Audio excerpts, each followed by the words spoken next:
grade. You may notice my bangs look a little blunt. It's because I just cut them myself, something that I've been doing, and sometimes, without bangs, I don't know who I am, so.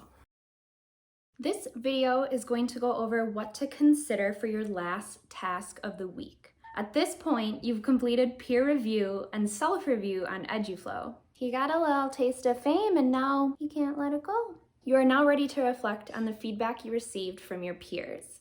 Before doing this, I want you to consider two things. One, the demands of the assignment, and two, your goals as a writer. For number one, the demands of the assignment. Revisit the prompt. Remember that the prompt asks you to identify the complex attitude of the speaker in your poem and describe how that attitude is shown throughout the poem. We've also worked on developing a strong thesis statement, not only in this assignment, but throughout the school year, and writing precise and helpful commentary. Ultimately, the demands of this writing assignment are not only assessing you on what you've done over the last few weeks, but also skills you've been honing since your first day of 9th grade. For number two, your own goals as a writer. Think about areas in which you want to make specific growth. Do you want to pay special attention to evidence formatting, using an academic voice, incorporating strong verbs? There's lots of individual goals that you can all have, and that's amazing, right? So let these two things guide you in determining which feedback is helpful and how to apply it. You are now ready to go back into EduFlow and find the assignment called Reflect on Your Feedback. This will be in the same series of assignments where you submitted your peer review organizer. This is also where you're going to do all of your tasks for this week. So when you are ready, take some time to read through the ratings and commentary that your peers have left you and take notes on which comments are most helpful. Like physically take notes. You can take notes by hand, on a piece of paper, jotting down what is helpful to you, or maybe you take out that digital copy of your organizer and you make notes to yourself in the forms of comments. It's important that you record the feedback in your own words because that's going to really help you process and make meaning of it. Once you've read through, considered, and taken notes on your peers' commentary, complete the 3 questions on the EduFlow assignment. This is rather simple, and it's really just to let me know how you're going to move forward with this feedback. The 3 questions are, what did you learn from the feedback you received? How do you plan on using that feedback to improve? And how useful is this feedback? And that's a multiple choice one. You just select one of the options. Sometimes with peer review, you can't integrate all the feedback that you receive. Maybe because you don't have enough time and someone wrote you like a novel for one of the questions.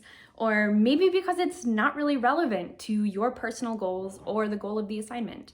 If you feel too overwhelmed with the amount or type of feedback, go back to those 2 considerations from the start of the video.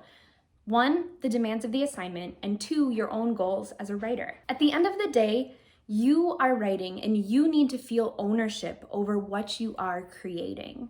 Peer feedback and self-evaluation are tools. If you cannot incorporate or improve every little thing, pick some focus areas. Writing in this class is about progress, and really in any class for that matter. It's not about magically being good at stuff. Each time you write, you practice and grow your skills. And now finally, you are ready to apply your feedback. You've read through it, you've taken notes, you've completed the EduFlow self-reflection, and I am trusting that you're gonna do this application of the feedback on your own. This is really the last major thing to do before it starts looking like a real essay. This is where you can refine your thesis statement, your evidence formatting, your commentary, your spelling, your style. Doing this now is gonna make next week's tasks super easy. So by this point, you have a really accurate thesis, you have 4 pieces of evidence, 2 for each trait, you have properly formatted citations, and commentary that builds a bridge between your thesis and your evidence. Next week, I'm gonna help you turn this into paragraphs. Basically, you have 2 really large body paragraphs that already exist. We just are going to copy and paste, rearrange, reformat. Voila, you've got half of an essay. We're gonna add in an introduction and a conclusion, which should be pretty easy. I'll give you kind of a template, and then all of a sudden you're gonna have an essay. Final thing before I go, that's really important. So the assignment called Reflect on Your Feedback is due Sunday night, not Friday night. Because the self-review and peer review are due Friday night, I want to give you a couple extra days to read through the feedback, because say someone doesn't give you feedback until Thursday or Friday, you're gonna then have to go back in on the weekend and do it, which I know kind of stinks a little bit, but all of you get it done by like Wednesday, you can be done by the weekend. Hopefully, most of you will not procrastinate and do that peer review sooner rather than later, because it is for your peers. You know how frustrating it is to wait on feedback from someone else, so don't be that person that's procrastinating. You don't want your peers to be mad at you because you did it Friday night at 11 p.m.